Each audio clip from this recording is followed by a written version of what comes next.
नमस्कार साथियों, आपको हमारे इस चैनल पर मोटिवेशनल वीडियोस मिलते रहते हैं। आज हमने एक नई सीरीज का भी शुरुआत की है। आज हम आरबीएससी बोर्ड के 12वीं क्लास के फिजिक्स के पहले चैप्टर से शुरू कर रहे हैं और पूरी बुक को यदि आपका प्यार स्नेह मिला तो पूरी बुक आपको करवाएंगे। साथ ही आपका स्नेह मिलता रहा तो 10वीं क्लास 11वीं क्लास के भी साइंस की फिजिक्स की क्लासें आपको प्रोवाइड कराते रहेंगे, तो आप प्यार स्नेह ज़रूर दिखाइएगा। ये शुरू करते हैं। आज हम पढ़ेंगे विद्युत आवेश तथा विद्युत क्षेत्र। तो सबसे पहले जानते हैं कि विद्युत आवेश क्या होता है। साथियों, इस पहले बेसिक स्ट्रक्चर है जिसमें अमूमन थ्योरी है, तो थ्योरी होगी मैं वो इसी लिखी भी होगी, उसे आपको समझाता हुआ चलूँगा। और जब डेरिवेशन होगी तो मैं खुद लिख कर आपको डेरिवेशन कराऊंगा, तो आप बेफिक्र रहें। तो शुरू करते हैं। विद्युत आवेश किसी वस्तु का वह गुण जो विद्युत तथा चुंबकीय प्रभाव प्रदर्शित करता है, उस गुण को क्या कहते हैं? विद्युत आवेश कहते हैं। तो विद्युत तथा चुंबकीय प्रभाव क्या होता है, इसको डिटेल में हम आगे जानेंगे। सिर्फ अभी इतना बता दूं कि जब किसी धातु पर क्या किया जाता है, धारा प्रवाहित की जाती है या फिर ताप दिया जाता है, तो उससे क्या होता है? इलेक्ट्रॉन निकलता है, इसे विद्युत प्रभाव कहते हैं। और जब किसी वस्तु में धारा प्रवाहित की जाती है, जब किसी धातु में धारा प्रवाहित की जाती है, तो वो चुंबक की भांति यदि व्यवहार करने लग जाती है, तो उसे चुंबकीय प्रभाव कहते हैं। अब आगे पढ़ते हैं। किसी वस्तु का वह गुण जो अन्य वस्तु को आकर्षित करता है या प्रतिकर्षित करता है, वह भी क्या कहलाता है? विद्युत आवेश कहलाता है। यानी किसी वस्तु का वह गुण जो किसी अन्य वस्तु को आकर्षित करता है या प्रतिकर्षित करता है, इसे क्या कहते हैं? विद्युत आवेश कहते हैं। तीसरा है, किसी वस्तु का वह गुण जो अन्य वस्तु पर बल का अनुभव करता है, वह विद्युत आवेश कहलाता है। बल का अनुभव करना ही एक तरीके से आकर्षण और प्रतिकर्षण ही है। जैसे सूखे बालों में कंघी रगड़कर कागज के टुकड़ों के पास ले जाती है, यानी सूखे बाल होते हैं, उनमें जब कंघी रगड़कर हम कागज के छोटे छोटे टुकड़ों के पास ले जाते हैं, तो छोटे छोटे टुकड़ों को क्या करती है? वो कंघी अपनी ओर आकर्षित करती है। आवेश को Q द्वारा प्रदर्शित किया जाता है। आवेश को क्या किया जाता है? Q द्वारा प्रदर्शित किया जाता है। यह एक अदिश राशि होती है। सदिश और अदिश के बारे में आपने 11वीं क्लास में पढ़ लिया होगा, ज़्यादा डिटेल से बताने की जरूरत नहीं होगी। यदि जरूरत है तो आप कमेंट बॉक्स में जरूर बताइएगा, मैं अदिश और सदिश पर विशेष रूप से एक वीडियो लेकर आ जाऊँगा। अब विद्युत आवेश के मात्रक क्या है? विद्युत आवेश के मात्रक। सबसे पहले आप मात्रक की जरूरत क्यों पड़ती है? मान लीजिए कि मैंने 5 लिख दिया, 7 लिख दिया और 10 लिख दिया, तो क्या आप बता सकते हैं 5 और 7 और 10 किसका मान है? नहीं बता सकते। लेकिन मैं इसके आगे लिख दूं मिनट सेकंड और एम्पियर। अब आप बता सकते हैं। मिनट का मतलब हो गया ये समय है, सेकंड का मतलब भी समय है, एम्पियर का मतलब धारा है। यानी किसी राशि का पहचान करने के लिए जिस संकेत काम में लिया जाता है, उसे क्या कहते हैं? मात्रक कहते हैं। तो विद्युत आवेश का एसआई पद्धति में मात्रक क्या होता है? कूलॉम होता है। एसआई पद्धति और सीजीएस पद्धति आपने 11वीं क्लास में पढ़ ली होगी शायद। और सीजीएस पद्धति में इसका मात्रक क्या होता है? स्टेट कूलॉम होता है, ईएसयू, या फिर दूसरा मात्रक होता है फ्रैंकलिन। इसका सबसे बड़ा मात्रक होता है वो फैराडे होता है, और 1 फैराडे बराबर होता है 96,500 कूलॉम। इसी प्रकार 1 कूलॉम बराबर होता है 3 × 10⁹ स्टेट कूलॉम। अब देखिए आवेश की विमा भी आप 11वीं क्लास में पढ़ चुके हैं।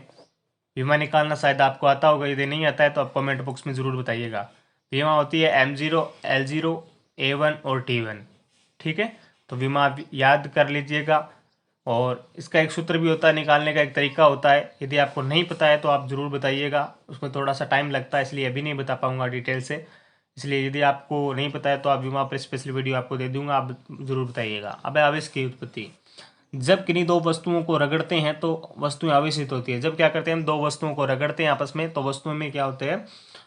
आवेशित होती है। दोनों वस्तुओं पर आवेश समान मात्रा में होता है, यानी आवेश समान मात्रा में होता है। जैसे 4 कूलॉम हो गया, 5 कूलॉम हो गया, आवेश क्या होता है? समान मात्रा में होता है।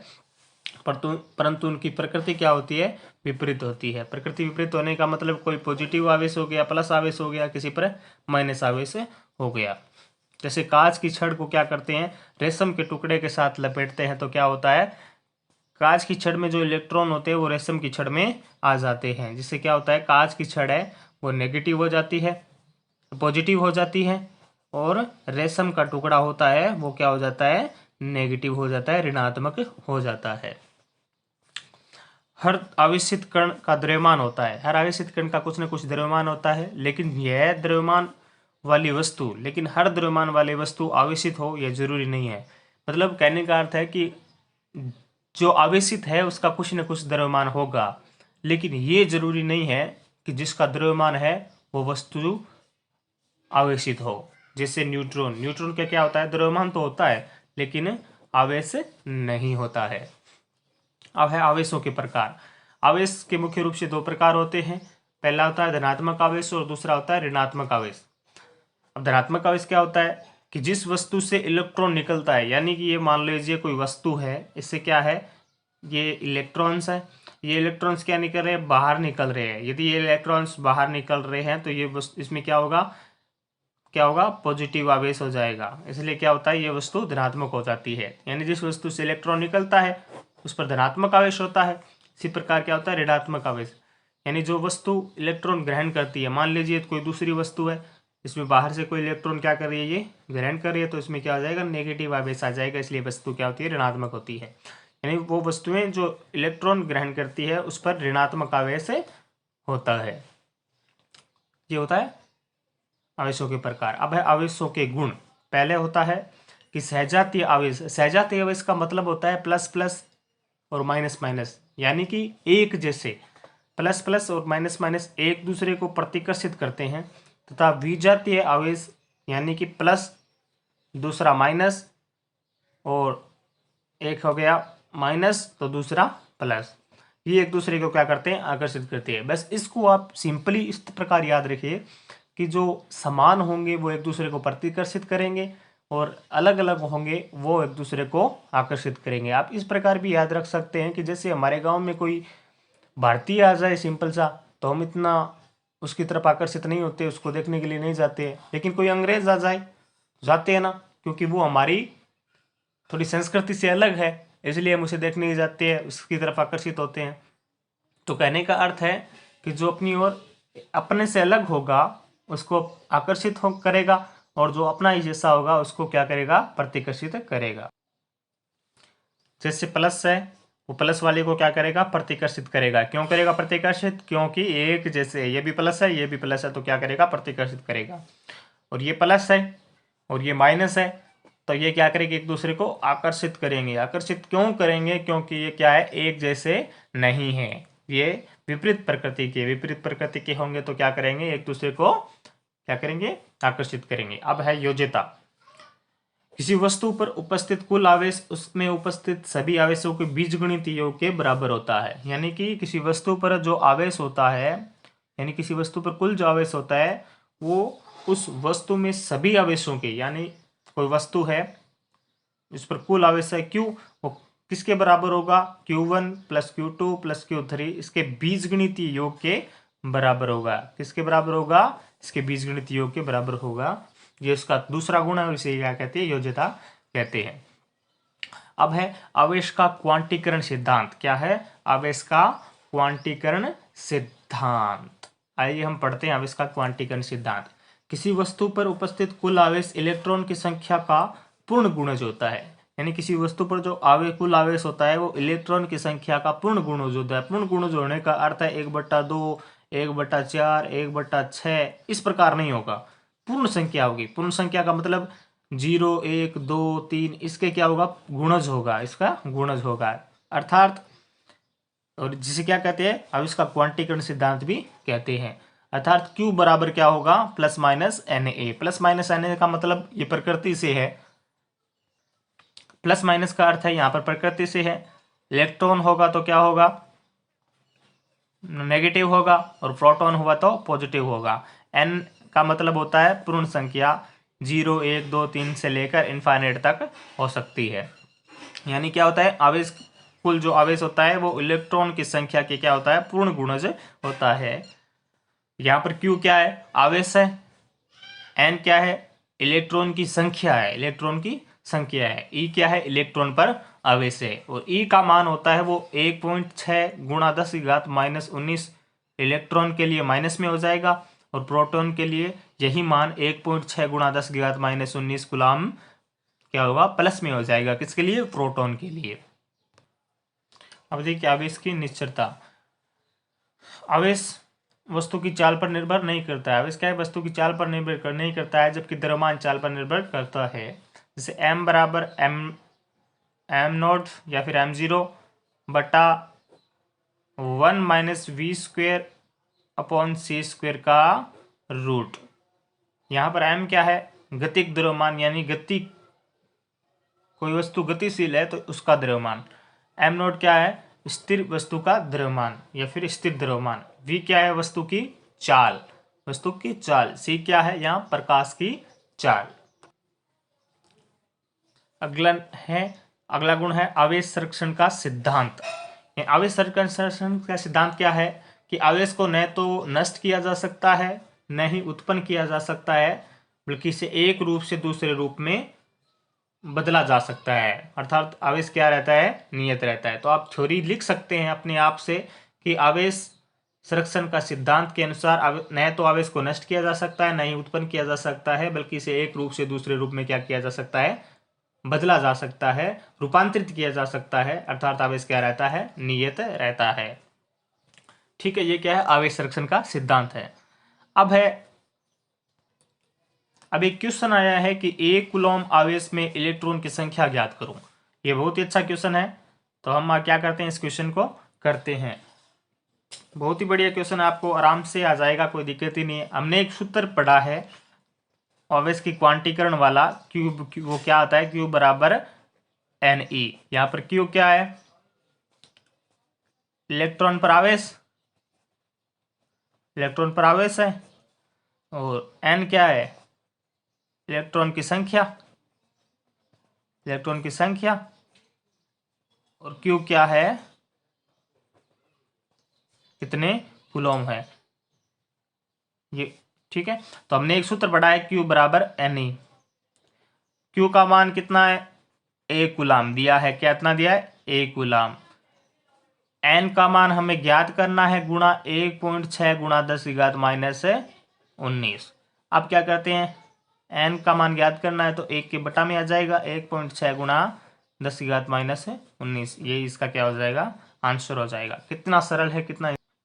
अब एक क्वेश्चन और आया है, देखिए कि अल्फा कण का आवेश 3.2 गुणा 10⁻⁻19 कूलम है। अल्फा कण पर उपस्थित इलेक्ट्रॉन की संख्या ज्ञात करो। अब देखिए क्यू का मान कितना दिया हुआ है, क्यू का मान कितना दिया हुआ है, 3.2 गुणा 10⁻⁻19 कूलम। ठीक है, ई का मान हमें पता है 1.6 गुणा 10⁻⁻19 कूलम। ठीक है, अब देखिए हमने सूत्र, हमें क्या निकालना है, एन का मान निकालना है, और हमने सूत्र पढ़ा है क्यू बराबर एन ई। रख देंगे इसमें इसका मान 3.2 गुणा 10⁻⁻19 बराबर एन गुणा 1.6 गुणा 10⁻⁻19। अब क्या करना है, एन का मान निकालना है, तो 3.2 गुणा 10⁻⁻19 बटे क्या हो जाएगा, 1.6 गुणा 10⁻⁻19। 10⁻⁻19 कट गया, और ये क्या होगा, 2 बार कट जाएगा, तो कितना आ जाएगा, 2, यानी n बराबर आ गया 2 इलेक्ट्रॉन। ये इसका क्या हो जाएगा, आंसर हो जाएगा। अब हम पढ़ेंगे आवेशन। आवेशन क्या होता है, यानी कोई वस्तु है, उसमें क्या होता है, कोई पदार्थ है, उसमें क्या होता है, इलेक्ट्रॉन की संख्या है वो प्रोटॉन की संख्या से भिन्न हो जाए।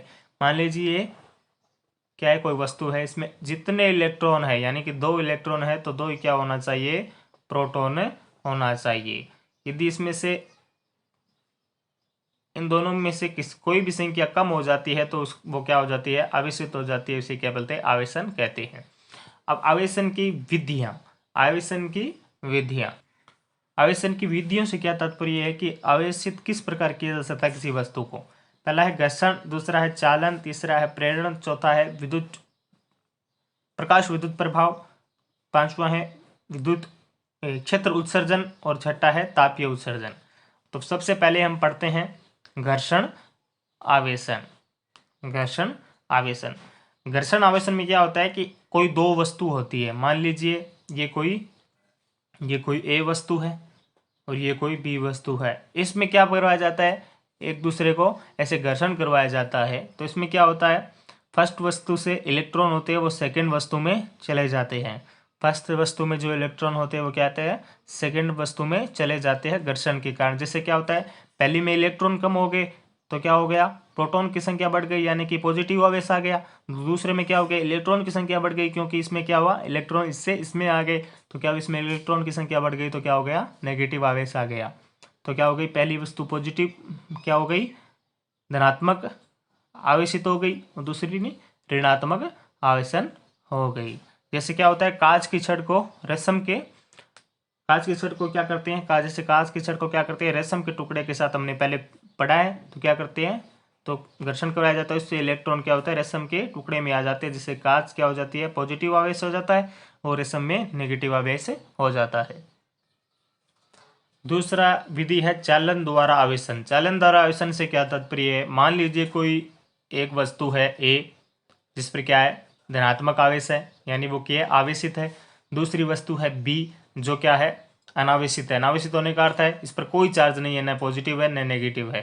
ठीक है, तो क्या होगा, जब ए और बी को आपस में क्या लाया जाता है, संपर्क में लाया जाता है। देखिए ए और बी को क्या लिया, आपस में संपर्क में लाया गया तो क्या हुआ, दोनों वस्तुओं पर क्या, पहली वस्तु का आवेश है वो दूसरी वस्तु में स्थानांतरित हो गया। तो दोनों वस्तुएं क्या हो गई, पहले तो पहले से आवेशित थी और दूसरी वस्तु क्या हो जाती है, आवेशित हो जाती है।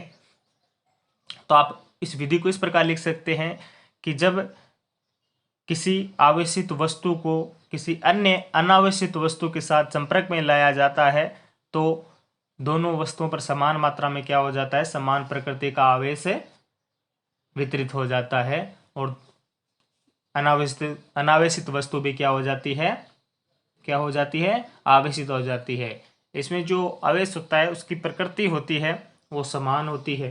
ठीक है, इसमें प्रकृति क्या होती है, समान होती है। यानी पहली वस्तु पर यदि पॉजिटिव आवेश है तो दूसरी वस्तु भी जब संपर्क में लाएंगे तो पॉजिटिव आवेश ही आएगा, और यदि इसमें नेगेटिव होगा तो दूसरी वस्तु को जब अनावेशित वस्तु को संपर्क में लाएंगे तो उस पर भी क्या होगा, नेगेटिव आवेश होगा।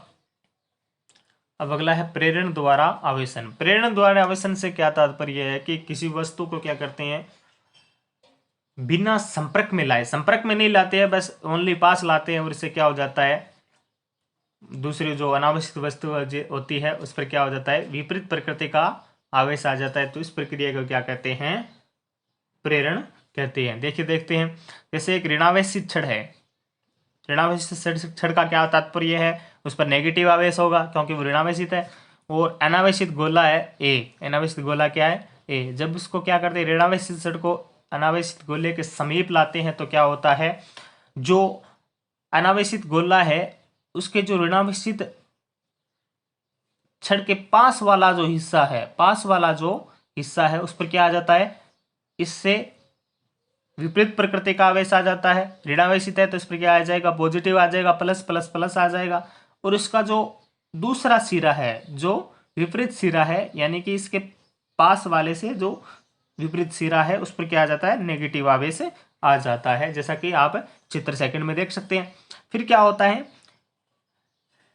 इस गोले को क्या कर दिया जाता है, भू संपर्कित कर दिया जाता है। भू संपर्कित कर दिया जाता है तो क्या होता है, इसमें जो ऋणात्मक आवेश होता है वो सारा क्या जाता है, भूमि में चला जाता है। और क्या होता है, इस जो गोला है इसमें जो पॉजिटिव आवेश है वो समान मात्रा में क्या हो जाता है, वितरित हो जाता है और गोला क्या हो जाता है, आवेशित हो जाता है। इस प्रक्रिया को क्या कहते हैं, प्रेरण। इसमें क्या होता है, दोबारा समझिए, ऋणावेशित छड़ को जब गोले के समीप लाया जाता है तो गोले का वह भाग, वह पृष्ठ जो ऋणात्मक छड़ के पास होता है वो क्या हो जाता है, पॉजिटिव यानी कि इससे विपरीत प्रकृति का हो जाता है। और जो दूर वाला हिस्सा है वो उस पर क्या आ जाता है, ऋणात्मक आवेश आ जाता है। फिर क्या किया जाता है, इसे भू संपर्कित किया जाता है। भू संपर्कित करते हैं तो जो ऋणात्मक आवेश होता है वो सारा क्या चला जाता है, भूमि में चला जाता है। और क्या होता है, इसमें जो गोले में जो पॉजिटिव आवेश है वो समान मात्रा में क्या हो जाता है, वितरित हो जाता है, जिससे क्या हो जाता है, गोला आवेशित हो जाता है। ठीक है, इसे ऐसे भी जान सकते हैं, यानी इसको क्या करेंगे, जब धनात्मक छड़ लाएंगे पास में तो ये वाला सिरा ऋणात्मक हो जाएगा, ये वाला धनात्मक हो जाएगा।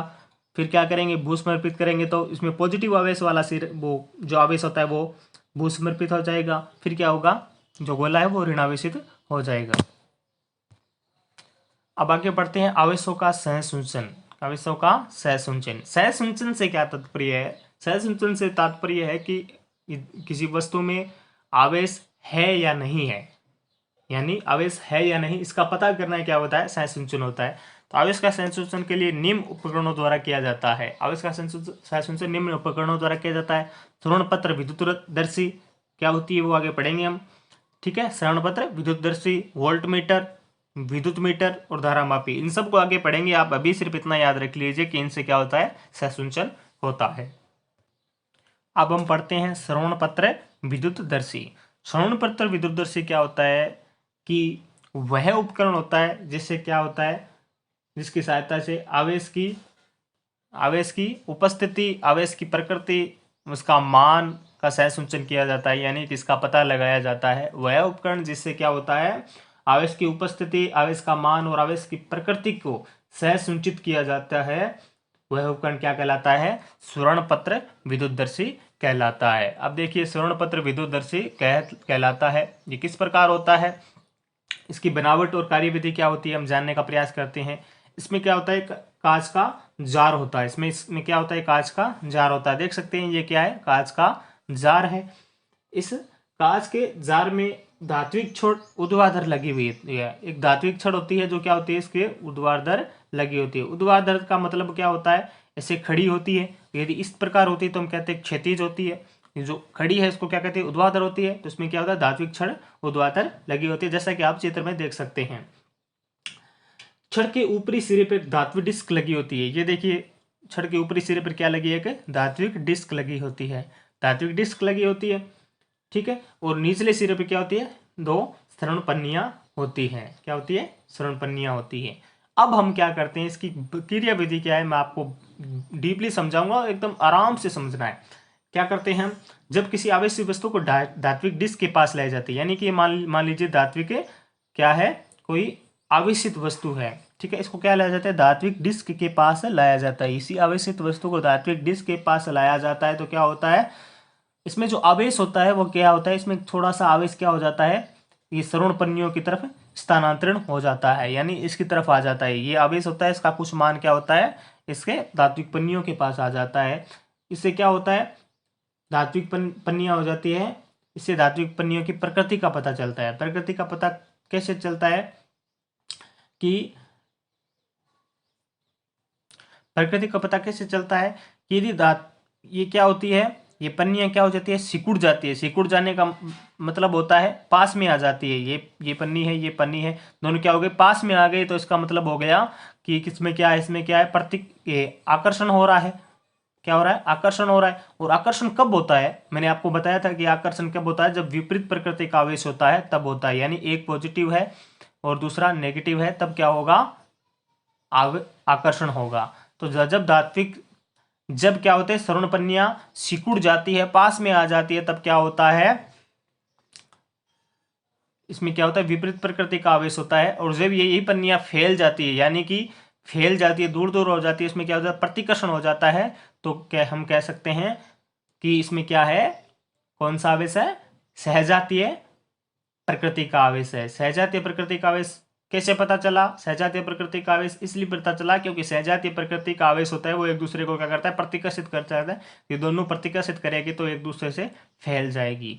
यही क्या होती है, श्रवणपत्र विद्युतदर्शी है। श्रवणपत्र विद्युतदर्शी क्या होती है मैं आपको पुनः समझाता हूँ।